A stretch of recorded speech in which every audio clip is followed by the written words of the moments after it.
umlomo uthetha ngalo izulu into ekuthiwa intando yabo. Intando yabo ibhaqwe ukuba iyalichitha icebo likaThixo. Kwaphinda kwafunyanwa ukuba intando yomuntu idestroya kwa umniniyo. Xa ufunda incwadi yeGenesis, iBhayibhile lithi abantu babesithi rhoqo ukuyila okubi.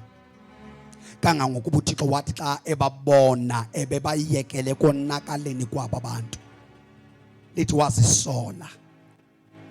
Ezisola ukuba kwakutheni kanene zendidale umuntu. Wafunga into ethi kuye uThixo, umoya wami awusayi kuphinda ube phakathi kwabantu, ngenxa yobubi abantu ababebuyila rhoqo. Leli Bhayibhile kwangcola nengelosi zingcoliswa sisono soluntu. Kwalimala konzakala indalo ngenxa yokuwa komuntu. Kwa affecteka nditsho mna umhlaba, imithi, izinto azabe zahamba ngendlela ebekufanele kuba zihamba ngayo. Kwakhona nento ebizwa ngokuba kukufa engumphumela wokona koluntu. Ngoba wonke umuntu owenza isono umvuzo wokona kukufa. Kodwa ke iyodwa indlela uThixo aye wayithemba ekubuyiseni abantu nguKristu uYesu. Xa ufunda incwadi kwabaseKorinte besibini chapter number 6 verse number 17, uthi akuba umuntu ekuKristu, akuba ekuKristu, akuba ekuKristu, usisidalwa esitsha only xa efunyanwe ekuKristu. Lokuthiwa ke kumele sizinikele kuye, sifunde izwi lenkosi bese siyathandaza. Incwadi yeZenzo chapter number 26 verse number 20, uPawulos echaza umsebenzi wakhe noba into abeyibizelwe nguThixo. So apha unabisa umsebenzi awenzileyo emveni kokuba ehlangene nezulu.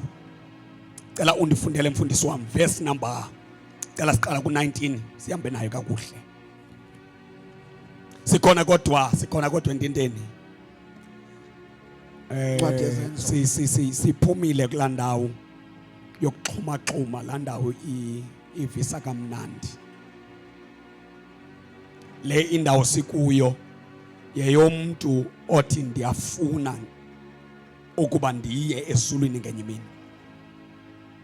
Umntu othi ndifuna mani kufe intando yam. Abanye abantu bathi kudala ndikholwa kodwa isimo sam asitshintshi. So size apha sizisa impendulo yabantu abakholwayo kodwa ubomi babo obume wandawo, endaweni yokuba baqhubekele phambili baye benqwenela ukuya kwizwe ababephuma kulo. So ezinye zezinto esizoziveza kukuba kutheni sowukholwa kodwa ungafuni ukwehlukana nelizwe osuka kulo, nokuthi lo ungenayo ukuze angafani naba sebekhona kumele enze ntoni.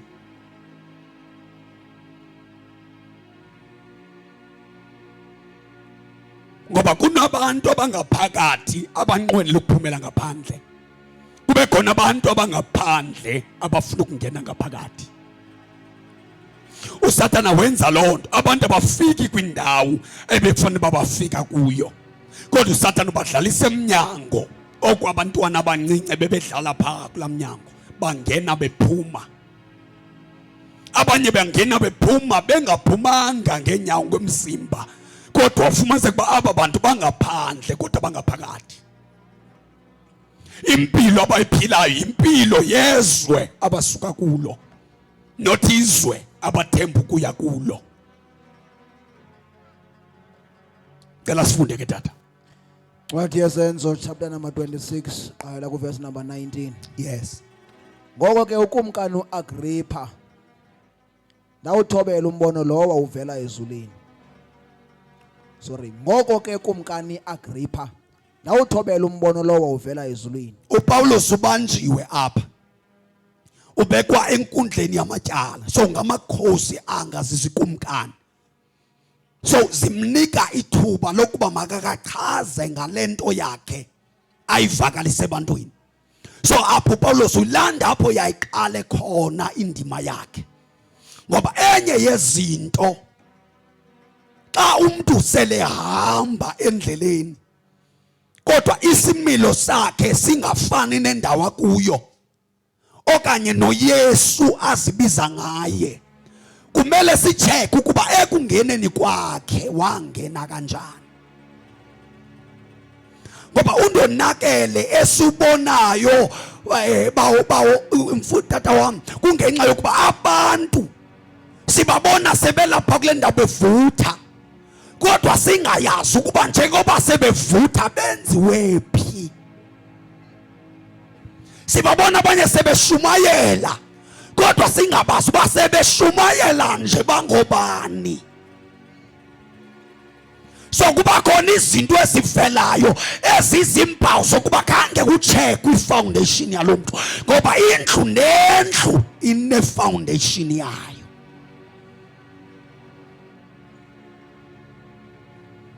Kukhona izindlu ekungamele uthemba abantwana bakho ngazo ukuba bangalala.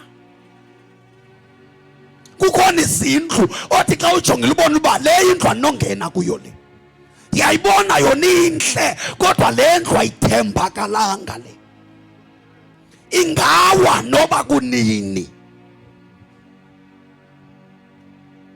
Hallelujah. Masambe tata. Ndaqala eDamasko ndaya eJerusalem. Uthi Paulos ngicela uqala ku-19 tata. Ngoko ke kumkani Agrippa ndawuthobela umbono lowo, ndathobela umbono endandihlangene nawo wawuvela ezulwini. Lo mbono wawuvela ezulwini. Yep. Ndaqala eDamasko ndaya eJerusalem. Ndaqala ke eDamasko ebendiya ndiyoyidestroya, kodwa ndafika sendishumayela udaba olungafaniyo nalento bendiphumele kwizwe ebendisuka kulo. Uthi ndaqala kuloo ndawo endandinikezwa impepha zokuba mandiyodestroya bonke abantu abanqula, nothi amakholwa nje, kodwa abanqula igama likaYesu okanye abalandela le ndlela ekuthiwa yeyokusindiswa. Xa esiya eDamasko wayengayeli wonke umuntu okuthiwa likholwa, kodwa wayeyela abantu abathile, ngoba mawuhlangana noKristu uba ngothile. That's why ikawe zikhona, kodwa abantu abahlangana noKristu bathi bona abayilo ikawe, ngoba uKristu wafika ikawe zikhona kodwa abantu bengasindanga esonweni zabo. uKristu wafika ikawe zikhona, ikawa izanga noYesu, kodwa uYesu senosindiso.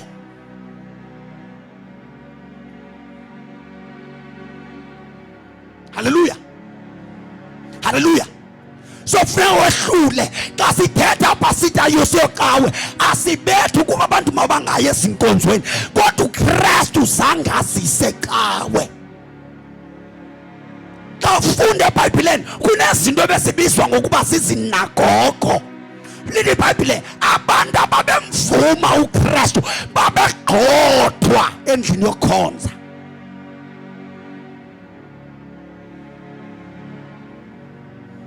Hallelujah. ngoba isalvation necawe zizinto ezimbini ezahluke kakhulu.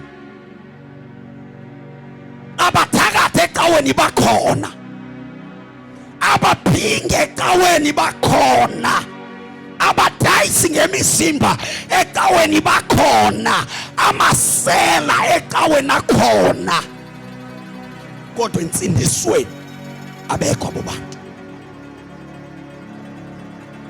That's why sikuxelela ukuba wena ulicawa xa uhamba nesono zakho, awusindiswanga. Noba ungatsho ebantwini uthi usindisiwe, kodwa uba izono zakho zikuwe, awusindiswanga.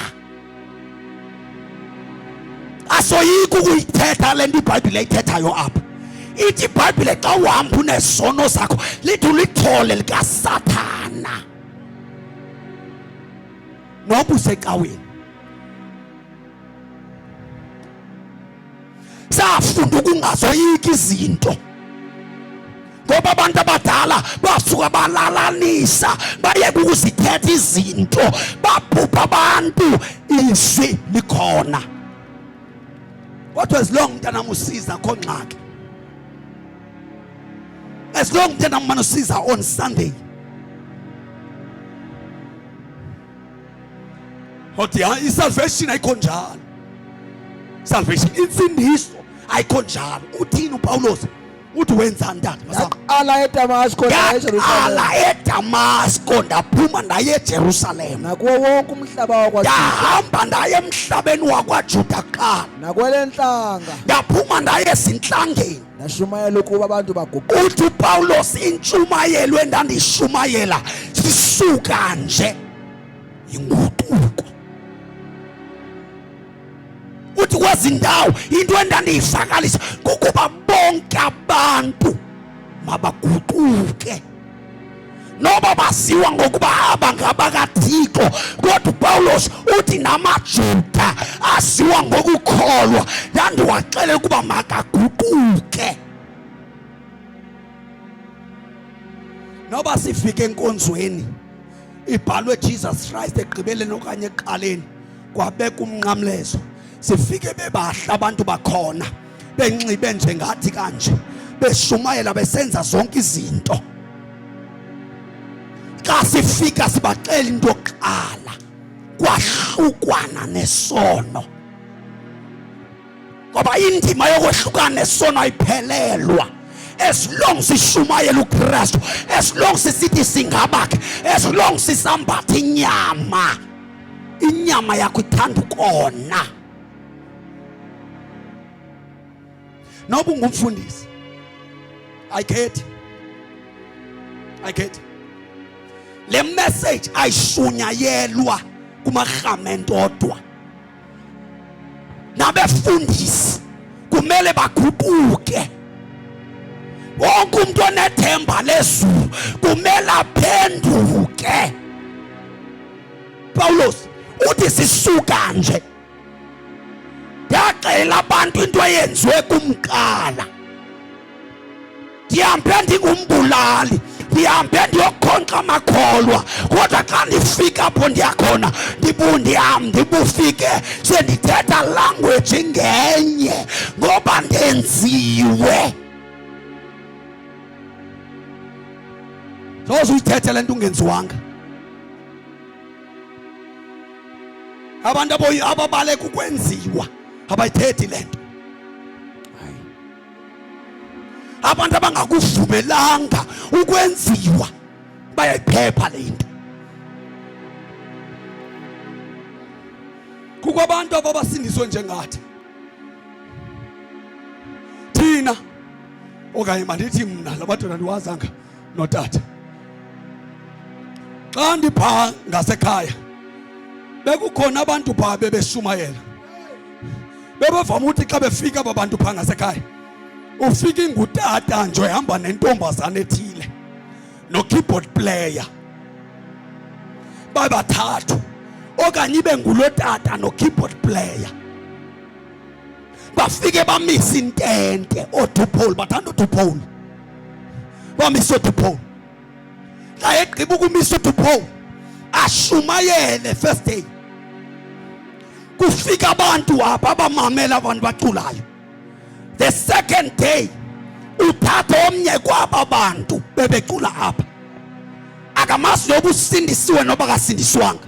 In fact lo muntu uyabonakala uba kasindiswanga ngoba lo muntu ebefika esesibhlukhweni zakhe echulile.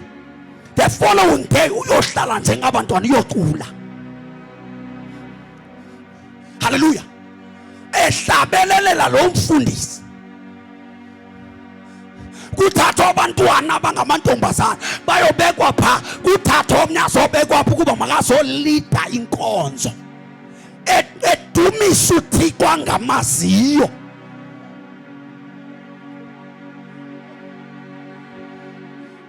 Kuthi usala lo muntu lona avela athi ushiya ibandla elishiya naba bantu. Aba bantu abazinto ngoThixo. Aba bantu khange baguquke. Ababhaptizwanga nobhaptizo. Lento bhaptizo le ayinto engekhoyo.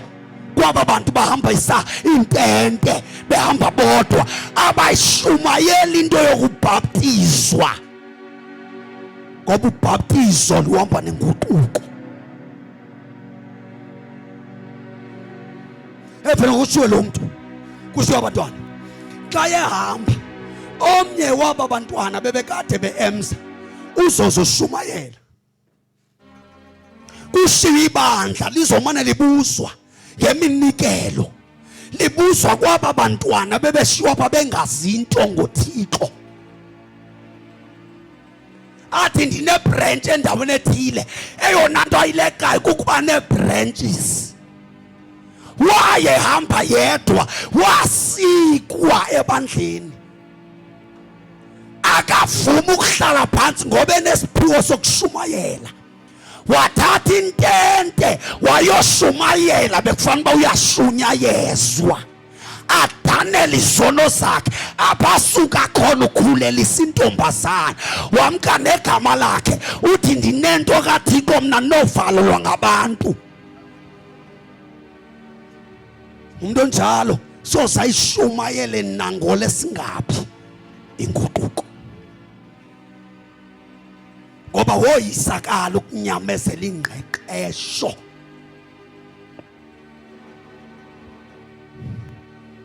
Thina sizalwa apho thina.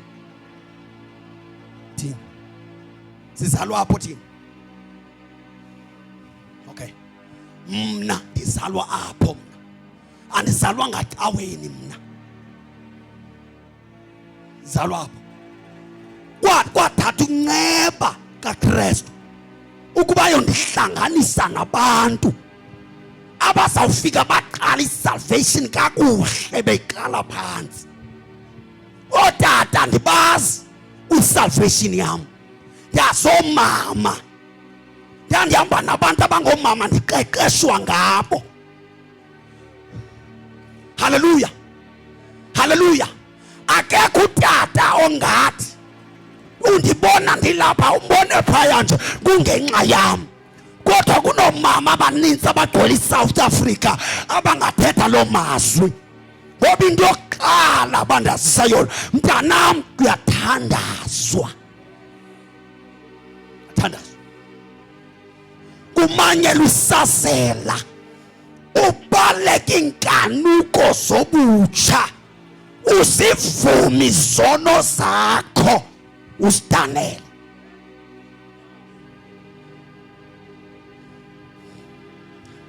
Hallelujah.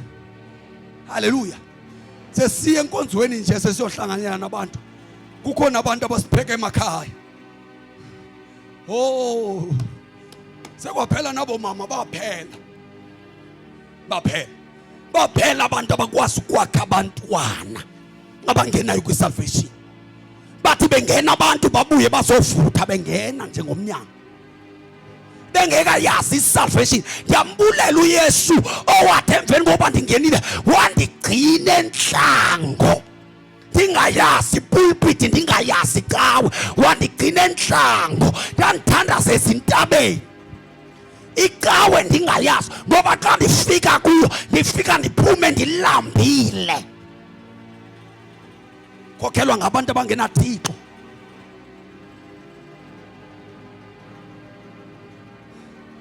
Hallelujah.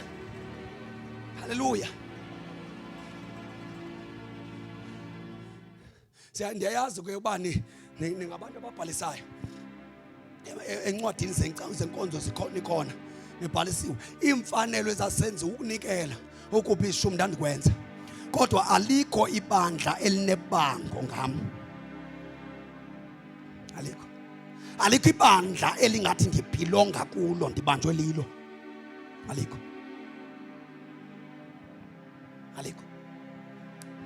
Bonke abantu endandikhe ndahlangana nabo yayingabantu bohambo bokwakha le nto yayifuneka kum. Zange ndingakhonzi ebandleni. Andizange ndingasevi. Hallelujah. Yaseve ebandleni kodwa alikho ibandla hallelujah. Ekungathi noba kukhona into ehlileyo kuthiwe kuyaliwa ngamabandla kuliwa ngama. Alikho ibandla endalinikwa igunya ngaphezu kukaKristu empilweni yami. Bakhona befundise bebethetha benalo igunya lokundiqeqesha nokundilungisa kodwa alikho ibandla ebelithatha indawo kaKristu. Akekho umfundisi ebengathi uKristu ethetha ndingayenzi into etshiwo ngoKristu ndenze yenziwa ngumntu. Ngoba abanye bawa landela abantu abawayo. Wawa lo mntu umlandelayo uyahola. Lo mntu umlandelayo uyabhanka. Ulandela umuntu ongasahambi efolweni. Kodwa apha namhlanje siva kufundiswa ukuba abantu mabazinikele kuKristu.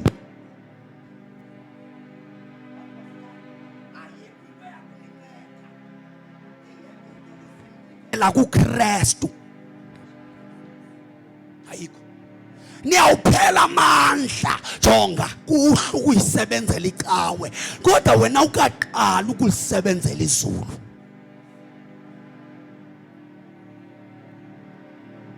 Abantu abaninzi banemistake. Awunathi ungamazi uYesu uthi usebenzela yena ngoba usecaweni. uYesu ne-assignment yomuntu nomuntu akufika kuye. Akamniki assignment engekafiki kuye. No andithetha into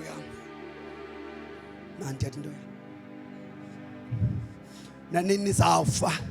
Abanye abantu bawufa bebancinci belwela icawe.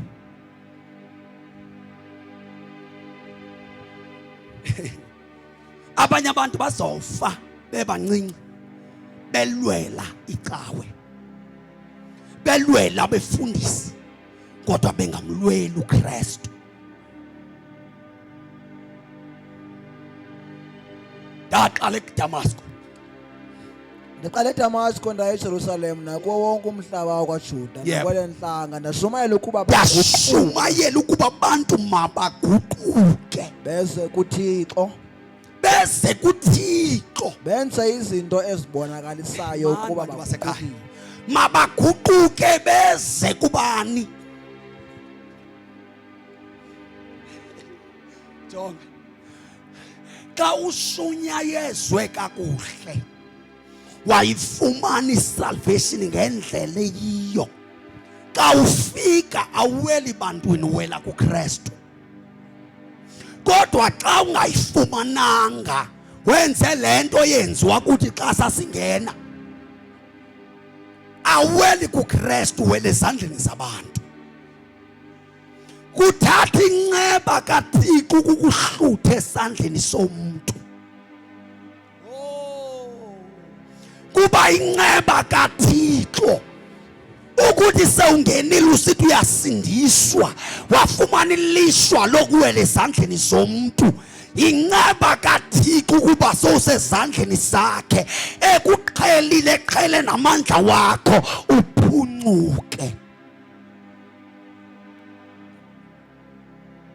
Noba singashumayela kangakanani apha kunabantu abangasoze baguquke ngoba kwabethelelwa mfundiso ingenye yokuba izulu lakho wena lixhomekeke ku-man of God. Kwathi izinto ezenziwa nguThixo ngokukholwa kwakho ngaba akekho umuntu okholelwa omnye, akekho umuntu ophendulwa ngokukholwa komnye. Umuntu uphendulwe ezulwini ngenxa yokukholwa kwakhe. uYesu imiqondiso ebeyenza akazange nakanye uYesu enza umqondiso ngenxa yakhe, kodwa bewenza umqondiso ngenxa yokukholwa kwalo ebesenza kuye. Athi ukukholwa kwakho kukusindisile, efundisa ukuba lukholo lwakho oludingekayo ezulwini. Akekho umuntu, ndiyaphinda, okholelwa omnye umuntu. Kodwa xa umoshwe isimo sengqondo kwabethelelwa le mfundiso yokuba izulu yolifulelwa ngumprofeti, uthatha inceba kaThixo ukuba uphuncuke kuyo. Nobungeza endaweni ekuthethwa kuyinyaniso kangakanani, uba likhoboka sewuphakathi ngoba awuzange wakwazi ukuziyela kuThixo. uYesu wadabula isihenqo setempile sephakathi ukuze bengulowo nalo akwazi ukuzingenela ngokwakhe kwingcwele yengcwele. Kodwa ukwazi ukufika kule ndawo kuthi waguquka ubuyele kuThixo, bese ubuyele kuThixo, awupheli apho. wenze izinto ezibonakalisayo uba uguqukile. uThixo akamfuni umuntu oguquka ngomlomo. Hey, jonga abantu basekhaya, uThixo akamfuni umuntu ozothi apha xa kugqitywa ushunyayelo azophakamisa isandla avume ukuba uyaguquka kodwa abuyele kwindawo ebekuyo. uThixo uthi guquka ubuyele kuye. Lento yokuveza awuvezi ungekho kuye. Amandla okuveza imisebenzi yenguquko wafumana xa ukuye. Lento yokuveza imisebenzi yenguquko akekho umuntu onamandla okuzilungiselela impilo yakhe. Kwabizwa uKristu ukuze kuzolungiswa thina. So uKristu sizisa kuThixo.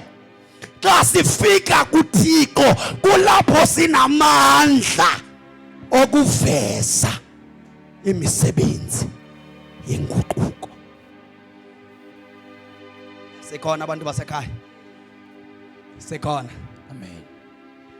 Jonga, uba uguqukile wafika weza kuthi, sizawuthetha into ethi ayenziwe into ethile ke ngumuntu osindiswayo. Siyawuyithetha utyhoboze kunjalo, uyazi uba ayenziwa kodwa uyoyenza.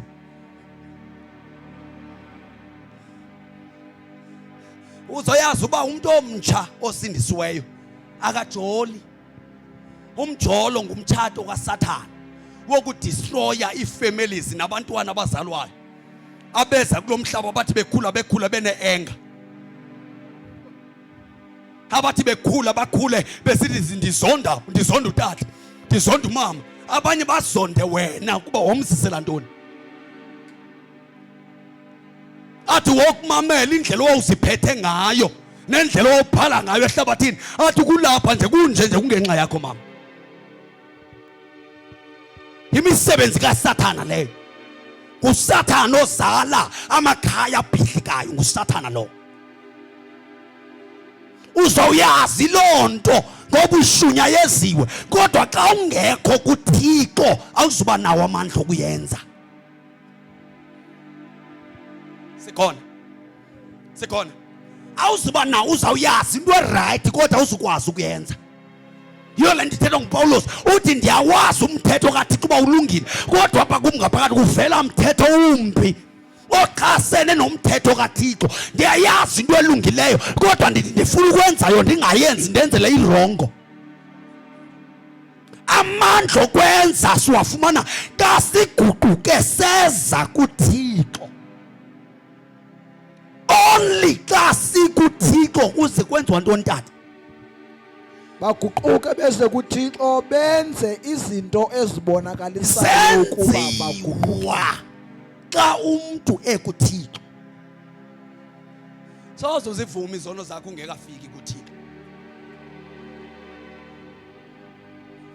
Hallelujah. Uthi uPawulos lento yabhida abakhokheli. Njengoba eshumayela nje ushumayeza amakhamente.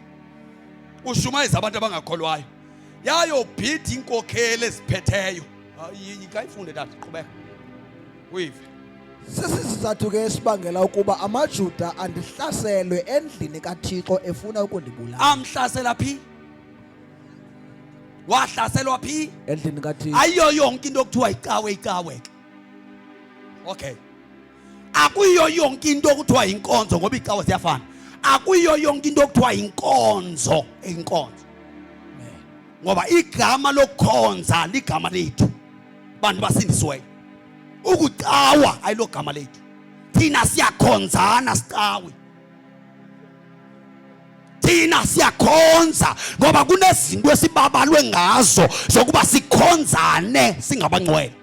And abantu abakhonza ngabantu abakuKristu. Abantu abangekho kuKristu abanayo into yokukhonza.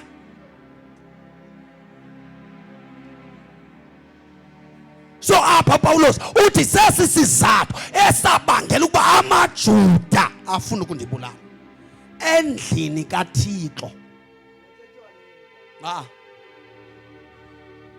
Silidas yintoni enze uba afuna ukubulawa? Usuke wathi abantu mabaqhuquke ngoba aba bakhokheleyo bawa. Abavalela yonke into engathi ngasondela kuThixo ngoba balimala bona kuqala.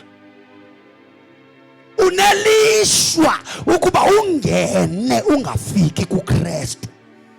Unelishwa lokuba usindiswe ngokumamkela uYesu kodwa ungazinikeli kuKristu. Ngoba usuwazi umehluko phakathi komuntu ocawayo nomuntu okhonzayo. Sinamahedeni amaninzi akhokhela inkonzo. Sinamahedeni amaninzi akwazi ukuzoma apha kule ndawo ashumayele njengoba nishumayela. Mahedeni. Ngoba impilo abayiphilayo impilo yeswe abasuka kulo.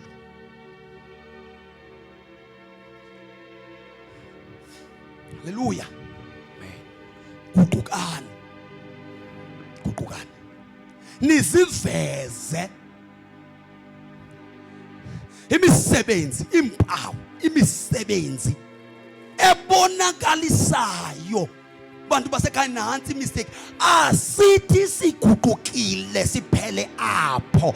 Kodwa senze izinto ezibonakalisayo. Bantu guqukile.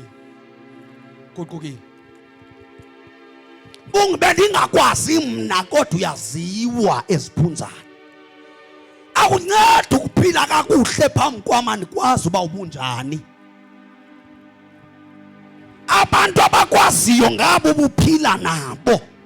Xa uziveze ezi zinto awuzivezeli mfundisi osententeni.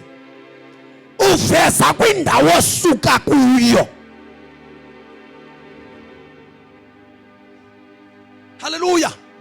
Awuphinga ngcwele xa ufika apha ententeni. Kodwa xa ufika phaa ulihedeni eliwesi eledlula abahlele etywaleni.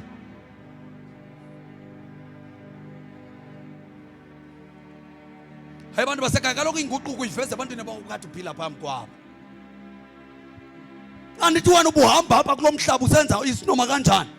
Ubuhamba ukhonya ubusuku bonke wena. Ngoba namantombazana namhlanje ayakhonya. Yayikathi ngamakhwenkwe akhonyayo. Khonya namadoda ngoku.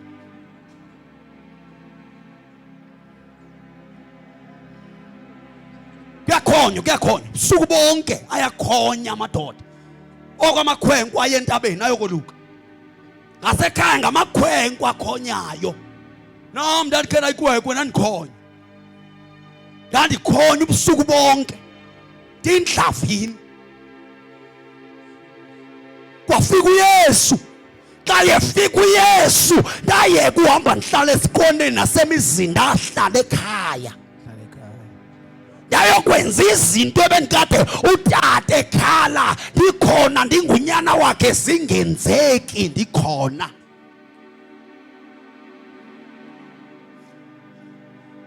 Ndike ndafika kwenye indawo ekuthiwa kusegama lakhe ePotchefstroom. Xa ndihlala phaa kulaa ndawo ndihlala kukho ilento kukhona ikholeji ekufitshane phaa yasegama lakhe. Abantwana bapha baphuma ekholeji bazohamba apha phambi kwendlu yam endihlala kuyo. Istop sakule ndawo kuthiwa kwaXaba. Estopini zakhona esibhasini wonke umuntu wehlika phaa adlule endlini yam. Abantu abadala babegqitha phaya noontanga ndini babesithi xa bejonga indawo endihlala kuyo babuza uba kukhona mama uthile na ohlala apha. Ngoba impilo endandiyiphila ndandingaphili ixasa lala. Inguquko ayikho sekuthetheni ngelwimi. Inguquko uthi ube liqelegu yeka uba liqelegu. Amen. Guquko. Wena ubuphuma ungawachithanga amanzi, uphuma ungondlulanga xa uguqukile ezinto zincinci. Lina naqhela imijolo naqhela ukunxila no yonke lento ithethwa. Haleluya. Ushiya izitya zemdaka ugqa uzovutha ententeni.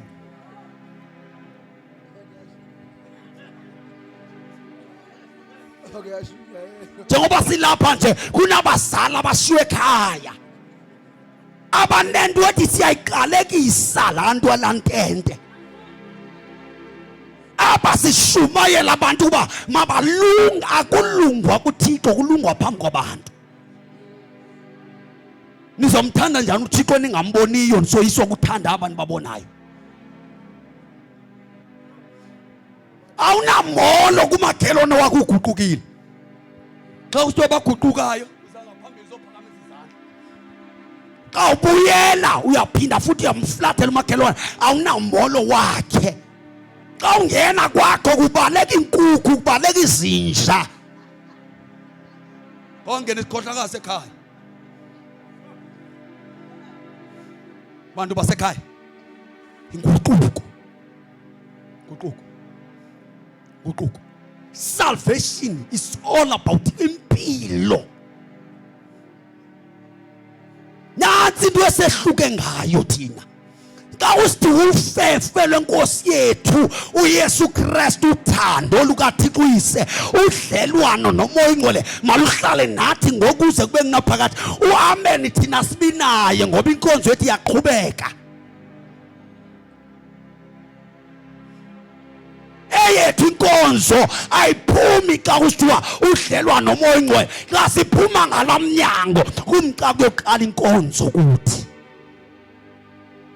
Xa sisiza apha ententeni sizoxhotyiswa sijongana kanjani nezimo ezikumila kanje nakanje nakanje. Kumntu oguqukileyo lowo ayilo cawa. Ufundisa ukukhonza. Ngexesha ukhonza abanye apha ufundisa indlela ozawukhonza ngayo ekhaya, emphakathini, esikolweni, emsebenzini, wherever you are, indlela yokuhlala. Inguquko. Kalungiswa. Esi similo esiyakwenza abantu bathi xa beyibona lento yakho bathi zange washumayela. Kodwa washumayela wagqiba. Ngoba kowenu awumisi pulpit. Kowenu uyahamba. Kowenu awumisi pulpit. Uyaphila.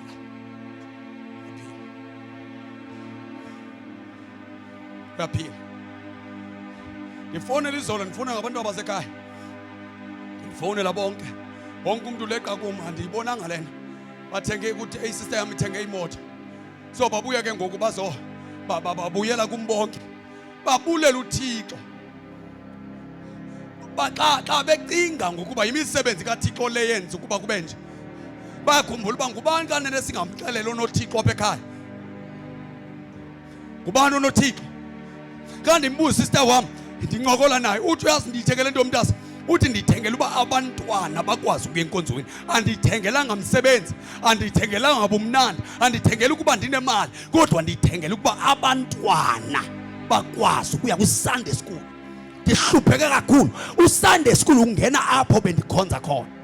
Sashumayela igospel eAmalinde Monti, sivakalisa uYesu ohlukanisa umuntu nesono. Wayeseziyoni waflathela eziyoni lo day sangaphinda buye. Kulo weekend wahamba uyokhangela indawo angakhonza kuyo nabantwana angabakhulisela kuyo. Efumana umehluko phakathi kwecawe nenkonzo. Jonga umuntu oguqukayo akathi kusasa uthi ngoku. Ndiyamangala mna umuntu othi andikagwetyelwa ndikoyiselwa. Awukoyiselwa khohlwa. Jonga uYesu xa yefika izona uzilahli kusasa uzilahla ngoku. Uba buhlalisana inguquko ithi ndehlukana naye ngoku andinamsebenzi. Uba ndizawulala phi? Ndizawuske ndibuza apha kwazana uba yeyiphi indawo ngophi umama ongandamkela. Ndeza apha ngomfana, ndathathwa ngumtata womntwana waza namapha. Ujola ndilapho ndishiya apha ahamba yothatha abanye. Ndikhona ndilapha ndiziswe nguye. Ndinyamezele ebendintlitha ngoba uyayazi uba nandawo yokuya.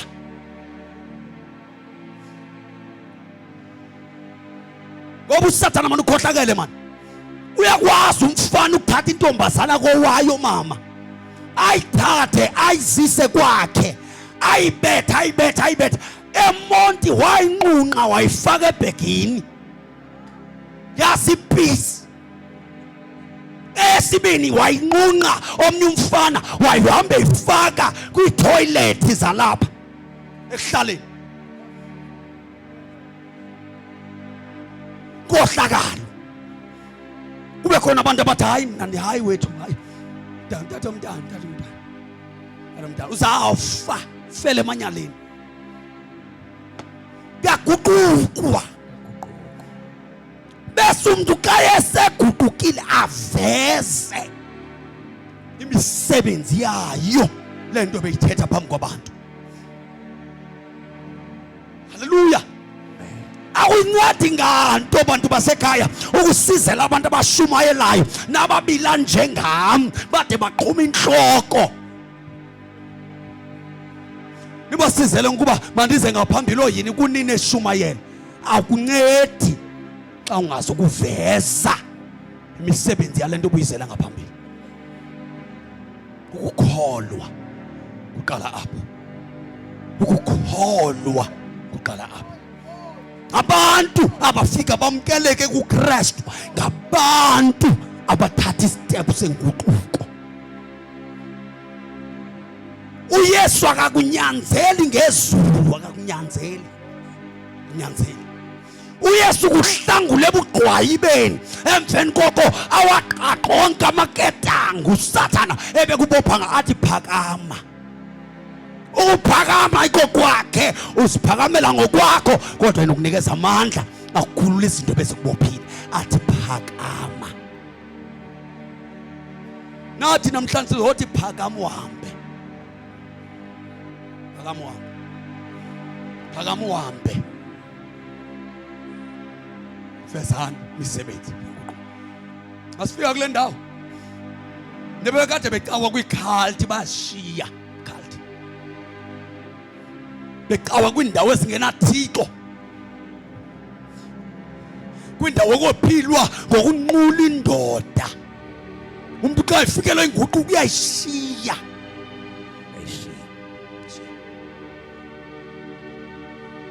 akathi hayi yini inkosi yami ndiyabathanda. Ubona nje ke bakhe banezela into ethi awunamsebenzi uba bayenza ntoni ngoba uncane lokho abakwenzele kona kunalokho abakusakuko.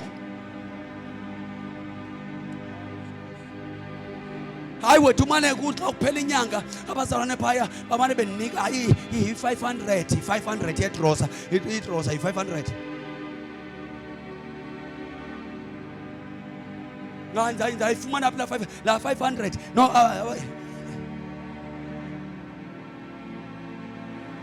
imalini iswekile i-5 kg imalini i-5 liter man 5 liter yamafutha.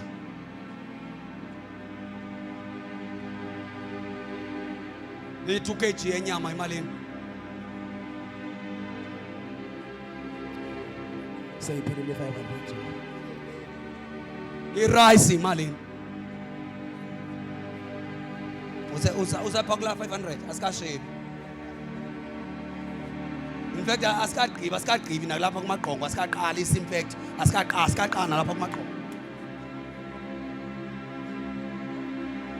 Ndifumana i-500 xa kuphela inyanga ndifumana i-500 banike i-500 zayifumana be-500.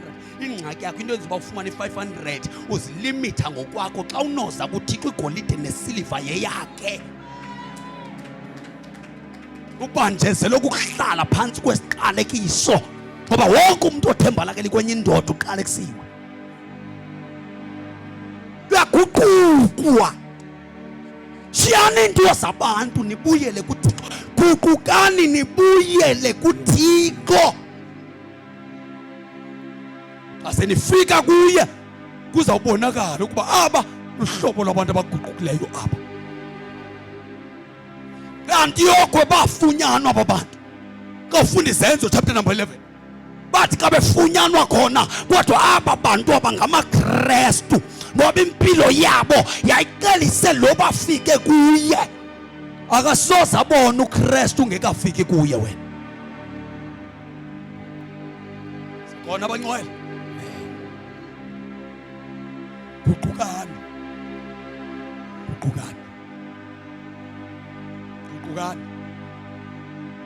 Nathi lento ngumsebenzi lento yodwa. Khafunda uYohane chapter number 6 verse number 28. Ingumsebenzi yodwa lento. Ingumsebenzi. Ncwadi kaYohane isahluko sesithathu isahlukwana sama-28. Yes.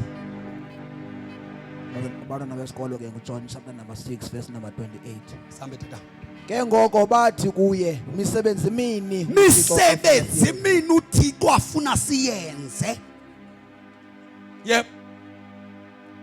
Waphendula uYesu wathi kubo umsebenzi uThixo afuna ayo misebenzi uThixo afuna niyenze mnye. Ayikho mininzi ayijonga abantu basekhaya ayikho ninzi kanti sijongile uyabona okwasafika sethe into enye apha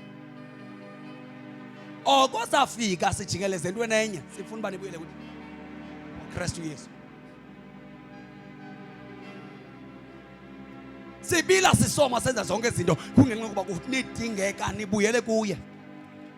Hayi ungabi na mistake. Hayi nenkonzo jonga ufunyana ukuya inkonzo kodwa ungekho kuye.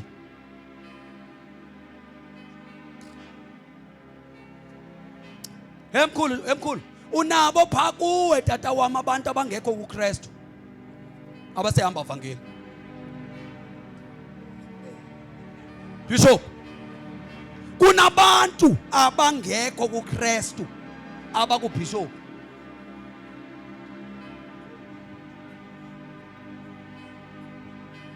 Jonga nalapho sikhonza khona bakhona abaphuma babayikawe. Udla ngoba utata pha athi jonga zange ndize kundinenzele nanxa nandifuna ngokwenu nandingafuna ukwenza cawe mna nafuna ngokwenu nathi anifumani ndawo lento nalandela nithe senilande najika nayicawe nini. Babakhona abantu abathanda icawe abayilwelayo icawe yabo kodwa abangenamsebenzi nento kaKristu. Abanye bayidefenda saba ngokuqala ukuba lapha isitene sasibekwa apha sasibekwa sithi ndakhupha imali ethile, undibona soze ndimke kule cawe ngoba ndenza into ethile. Ndandingoyena owakhupha imali eyayinintsi ngaphezu kwabo bonke, ungathi wayehlele ezincwadini zecawe. Ndakhupha imali engaphezu kwabo bonke, soze ndiye ndawo kule nkonzo. Kodwa kananto nokusoze ndiye ndawo kuKristu. Athi Paul ngeke ngahlukana nondithanda kangaka. Athi yena lona ndinawo amandla okanye ndinento yokuba ndingamthanda apha ndiphinde ndimthande nangapha. Icawe uyithanda ngapha, unako ukuyithanda ngapha ya. Ngapha ya uzobubona ububi bakho.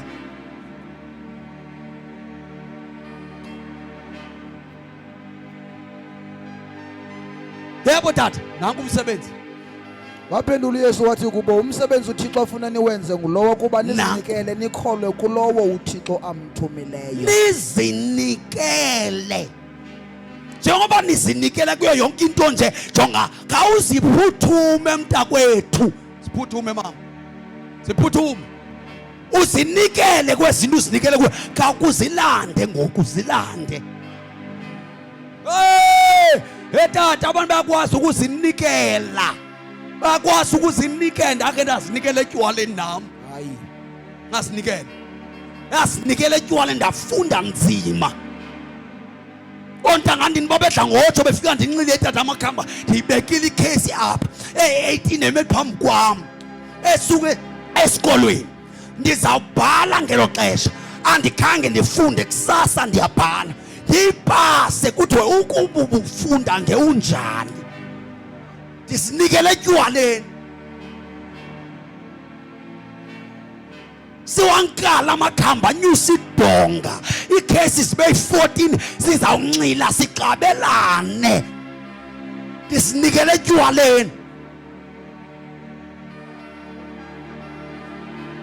Bantu basekhaya, bantu basinikele.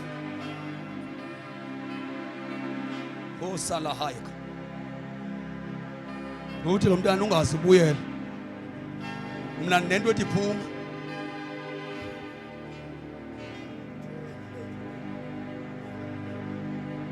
Hallelujah. Hallelujah. Hey bantu basekhaya ziphuthume. Ziphuthume. Lento yokuziphuthuma siyifumana xa sifike kuye. Siba namandla okuziphuthuma xa sikuye. Bantu basekhaya, sinikeleni. Ngicela uyiphinde tata. Waphendula uYesu wathi kubo, umsebenzi uThixo afuna niwenze ngulowo kuba nizinikele. Umsebenzi uThixo afuna niwenze ngulowo kuba nizinikele. Nikholwe kulo uThixo. Bese niyamkholwa lo uThixo amthumileyo. Niyamkholwa. Uyabona xa kufikwa kule ndawo, osalihaya.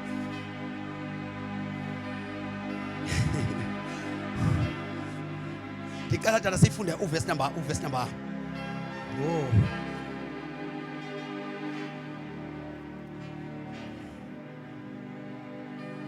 Siqale verse number 61. Verse number 61. Verse number 60. Verse number 60. Verse number 60. Emveni kokuba uYesu ethethe le nto. Yep, verse number 60. Bathi bakuziva abaninzi kubafundi bakhe bathi iyaxakanisa le nto. Iyaxakanisa le nto. Ubani onokuyinyamezela le nto? Ubani onokuyinyamezela le jonga. Le yokuthi Nkosi uYesu ndiyakwamkela inamsebenzi kodwa le yokuzinikela kuye. Bathi iyaxakanisa, ngubani onokuyinyamezela? Ngoba le yokuzinikela kuye inento yokuzilanda kwakho kwindawo ubuzinikele kuzo. Bese uzinikele kuye. Xa uzinikela kuKristu awuthi sa ufunyanwa kuye. Xa uzinikela kuKristu awugcwali yonke indawo le. Awuthi usehlabathini ngapha, ubukholwa ngapha, ubusezinyanyeni ngapha, ube haleluya uzenza zonke ngexesha elinye. Xa ukuKristu uyaziphuthuma kwezinye indawo. Uyaziphuthuma. Bathi yaxakanisa ngubani ongenyamezele yebo tata. Yesu wayesazi ukuba abafundi bakhe bayakroka. Yep. Wasa wathi kubo, yanikhubekisa le ndawo, yanikhubekisa lento. ngaba nothina nakumbona unyana woluntu enyukela apho wayevela khona. Yebo. Ngumoya enika ubomi ke wona amandla womntu akancedi lutho ekunikeni ubomi. Amazwi endiwathethayo kuni ngakamoya anika ubomi. Kanti ke noko Verse number 66. ukususela ngoko into eninzi yabafundi bakaYesu yarhoxa. Into eninzi yaba bantu bekade besebasengisiwe ngoba nalapha ententeni bikade igcwala bizawuyeka ugcwala manje. Intente le njengoba igcwala nje izawuyeka ugcwala. Ngoba xa sekuthiwa ngokujongana nezazinto uzenzileyo akekho umuntu ofuna ujongana nazo. Lilishwa ke ngoba khange sithi receive your things. Kwasekuqaleni kaze uxelele sathi receive your car, receive your marriage, receive. Kaze ithethe lona. So uba uyazihambela mntakwethu uwo Yesu wogwini. Abashiyekile bazawuya ezulwini ukuba nabo bazinikele. Nami ndizawuya ezulwini ukuba ndiyenzile lento uYesu wathi mandiyenze. Ngoba ndikho bhetele njengoba ndishumayela kuni. Xa usithiwa masizinikela kuthethwa nani, kuthethwa nathi sobabili. Nami bandizinikelanga ndimi apha ndiqheqeza ngamavesi andinayo lento kuthiwa mandiyenze apha ndizawuya ezogweni ezulwini.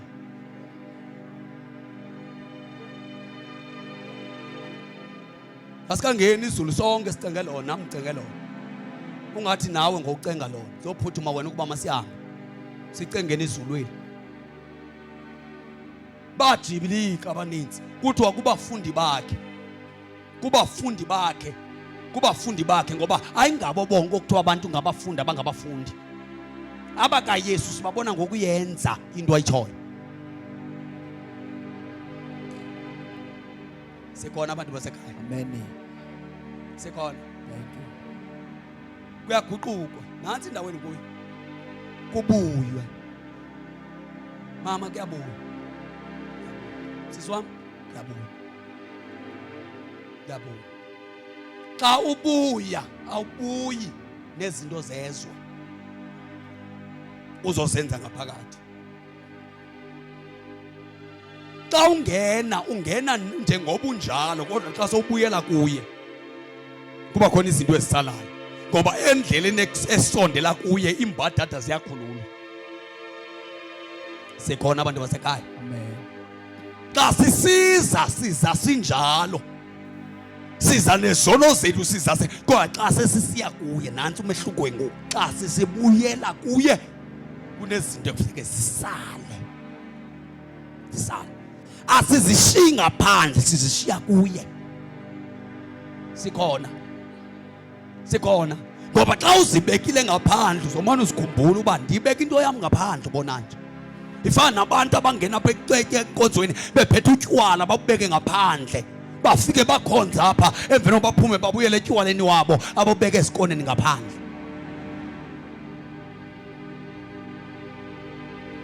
Uyayazi uba ndishiye into yami ubona nje endaweni ethile. Yayisenziwa sithi lona entende sifike sime phasi sifike sikonza apha sibe serious sicule kakhulu ube ngathi sikuyo lento bayithethayo side kuthiwe ngabazalwane aba singabona abantu abathatha abavelileyo abagqamileyo sithi abamoshayo pha ngaphandle sithi abamoshayo. Wanceda izulu walamla uYesu abantu basekhaya kulamla uYesu ngokulamla ukufika ukaYesu. Ikawe uyakwazi ukufika ekhaya mani ke nime ngecawa nanto necawe mani. Manje ke indinike intenti yakwazi ukufika mama. Ivakalisa uKristu umke nesiqalekiso ungemke noKristu.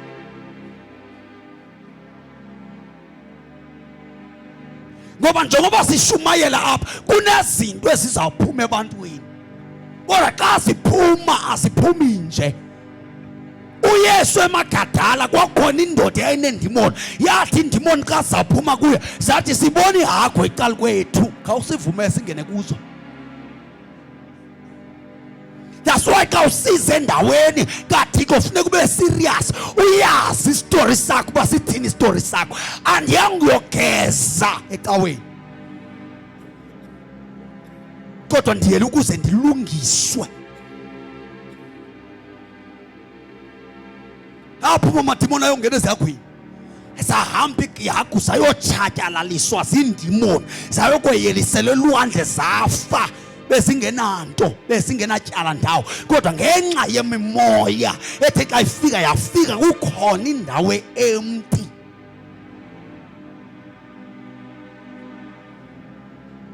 Uzibuza uba lo mntana sasifike right apha uthe naye ayiba wesi nje. Lo mama wayekade right mane ekhonza kakuhle mane engenanto, kodwa ngoku kunezinto ezifanana mani. Kutheni kanti kukhona izinto apha kwaba bantu abahlangulwayo eziphuma zingene kulo muntu?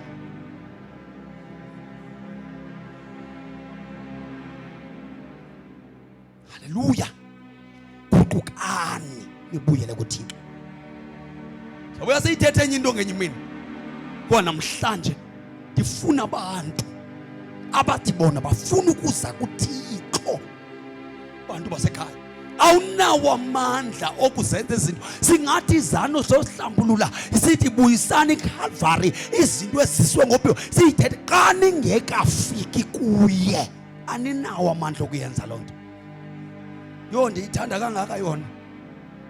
Manje ujonga nala foto wawuyifote kuyo ngayo uyinxibile. Indikhupha kakuhle, ndikhupha kakuhle. Ndikhupha kakuhle. Ngoba wena uyathengisa njengoba uhamba nje, uyathengisa. Uyathengisa. Ndikhupha kakuhle, andiveza manje, ndiveza indlela endimile ngayo. Uthayithi wami anokwazi. Nokwazi. Ndandinconywe ngusibani wathi ndibamhle kakhulu xa ndinxibe ngendlela ethile.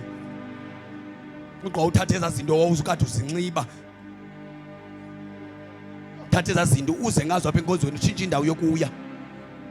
Awusayingazo ngokuyohuha abafana ethaveni. Uza ngazo enkonzweni uzoyenda abazalwane.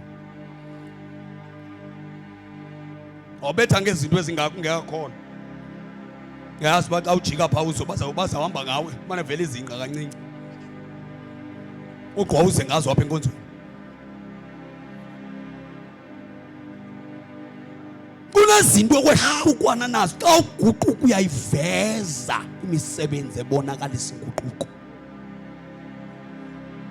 Bendinxiba ibhlukwe mna ndehlukane nebhlukwe ngondihlangene nesalvation. Ngoba umuntu okholwayo osindiswayo akayinxiba ibhlukwe ngowesifazane. So ndihlangene noYesu ngoku. Ngoku njengoba ndifumana uYesu masibuye ibhlukwe zitshiswe. Uba awunazo izikeyiti uzawunxiba esitasinye izawubonelela. Sizawubiza bakhona omkhulu bakuthengela. Ndizokuthengela namali manhla entabeni.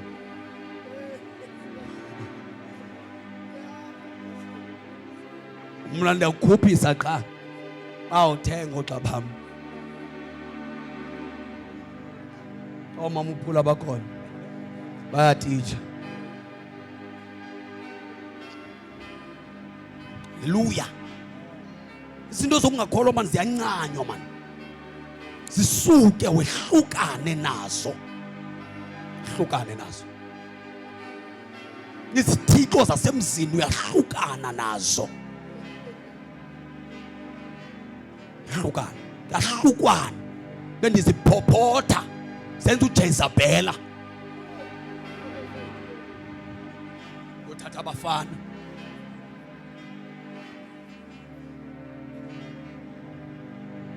Thathe izinto ziyodestroywa. Ndiguqukile. Ndifike lokhu ixabiso kukhulu ixabiso lokuzithanda. Kufika kukaKristu uyayeka ukuzicapukela. Ngoba kunabantu abathi xa bezijonga njengoba mama wami umhle unje, xa ujonga esipilini uthandiko right. Ugqwa kwakuthathe izinto zokuphophotha. Uzitshintshe njengobunje. Xa usawujikile usisilwane singasesamanzi uthi ndi right. Sendingaya phambi kwabantu ke ngoku bandibukele. Ndindim ngoku. Ngoba walahlekelwa yi-identity yakho. Awusazazi uba wawunjani. Sazazi. xa kufika uKristu uyaguquka. Uthi uPawulos le nto eyenza ukuba abantu bamgxothe. Abefundisi benza ukuba abamgxothe uPawulos bafuna ukumbulala. In fact yayincinci ukumgxotha, abefuna ukumbulala endlini kaThixo. Funa ukumbulala endlini kaThixo. Endlini kaThixo. Xa sewukholwa uyahlukana nezinto zelizwe, awuzihombisi njengehlabathi. Uyatshintsha. Uyatshintsha. Bathi babuza abantu ungenwe nguntoni usibanibani? Ntombi kabani ngenwe yintoni? Fike lo livangeli. Ngathi phela lafika landanela ivangeli. Latshintsha ihambo yam. Layongamela impilo yam. Bantu basekhaya, ivangeli kaKristu. Ecawa izawuthi right unjalo wethu man. In fact uzonqandwa ngubani ngoba kwalo umi ngaphambili ume pha kwibhena pha unomlomo obomvu. Unamehlo aluhlaza. Unezidlele ezipinki. Unodoli. Unamacici amakhulu indlebe ziyamsinda. Sesilwane esingaguqukanga, esingazange sasindiswa. Hayi mina ndifuna ukufuza uMatha, ndifuna ukufuza uMatha. uMatha man undenzela kakuhle man. Before kungenwe enkonzweni niyokwenziwa nguMatha, ukwenziwa nguMatha. Ngabantu abangafikelwanga insindiso. Insindiso yocawa. Hayi insindiso. Insindiso ayocawe. Insindiso ayingomthetho. Insindiso inkululeko ngoba ngamakhobo kabantu abathi before baphume begqiba ohlamba bathatha i-hour emva kwe-hour bebeyithathile behlamba.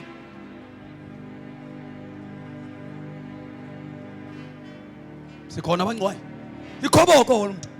Ukuhlamba tata. How many minutes wena ukuhlamba? Mani ngichazele ukwami.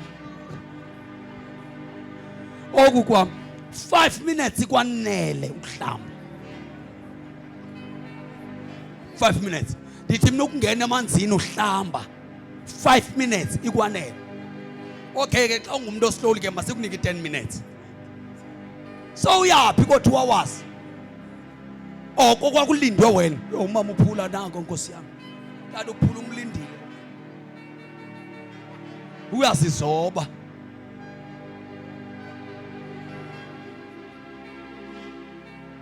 Uzenza udube mbi.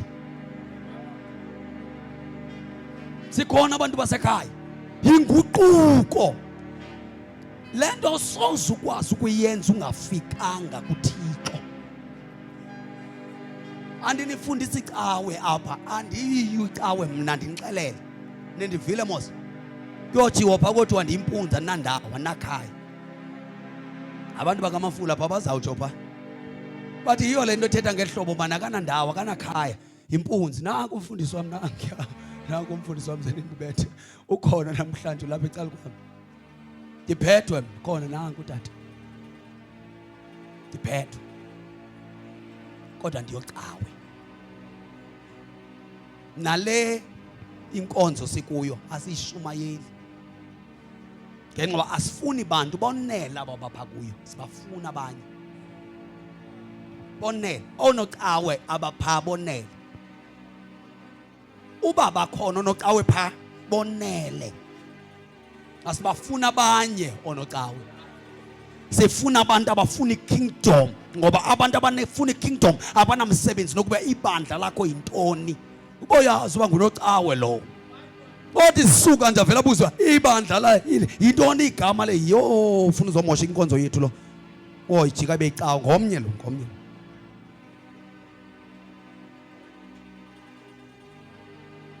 Hallelujah.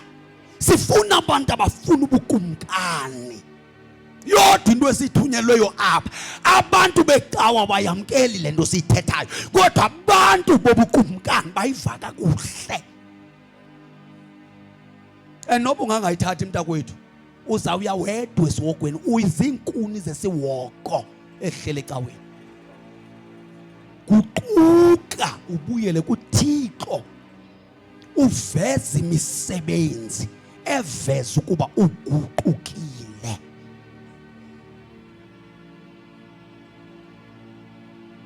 Haleluya, haleluya. Xolweni bantu basekhaya, andikwazi uku-entertain abantu, andikwazi. Xa ndiphuma phaa eMonti, ayemaninzi amabandla phaa eMonti. Xa ndandithunyelwa isikisiki yodibana notata, wathi uThixo amabandla indawo bekufanele uba akuyo akasekho kuyo. I-level yawo ilingana neyehlabathi. Xa ndijonga ndibuza uba yintoni unobangela, wathi kungenxa yokuba ihlabathi balithathe balifake enkonzweni. That's why istandard sabo silingana nesezwe. Imessage endayinikwayo xa ndandihamba yayisithi break the system of this world. Break the system of this world. Ukuze ukwazi ukuhamba noThixo, break the system of this world. Noba yenziwe enkonzweni, break the system of this world. Yandothusa ngoku ngoba nansi yangena ukuba ngoku namabandla akhokhelwa isystem yalapha kulo mhlaba. Government ungenile ngokuphelela, wafumana igunya lokuba ibe nguye ochaza abantu abazawushumayela. Uzawubachazela nezinto amabazishumayela nezinto abangazishumayeli. Kodwa imessage endayifumana yathi break the system of this world. Ndifuna ukuthetha nawe namhlanje, noba yenziwe enkonzweni yakho, ukuba isystem esebenza khona yehlabathi yephuli, khona isystem yangenhla, khona isystem yangenhla, ikhona isystem yangenhla efunyanwa only xa sifika kuKristu. Yodwa indoda ethenjwe ezulwini yokhanda izimilo zabantu abathemba labo ilizwi kuKristu uYesu. Sime ngeenyawo zethu egameni likaYesu Kristu. Cela utata wethu, utata umfundisi Xingana eze ngaphambili ngegama lenkosi uYesu. Masivala amehlo ethu bathandekayo. Yela ndincamisayo, ndalahla ubomi bami, sewundivuyisile ekulile. Yela ndincamisayo,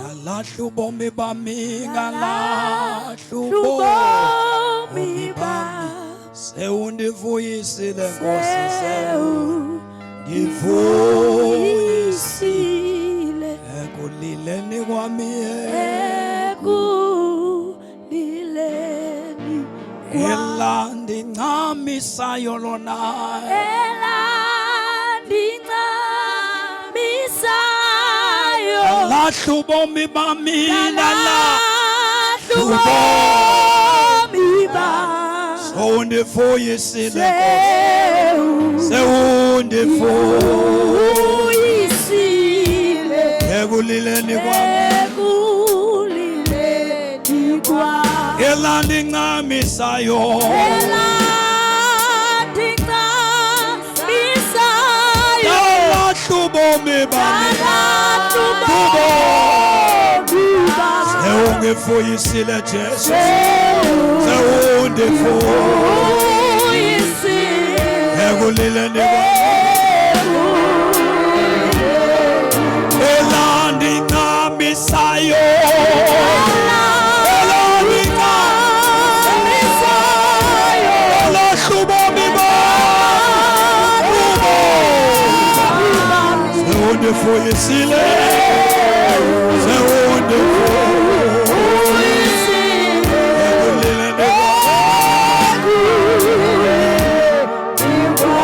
Bathandaze Baba wethu ongcwele, sibonga ivangeli elafika Nkosi lasehlula salahla ubomi bethu ukuze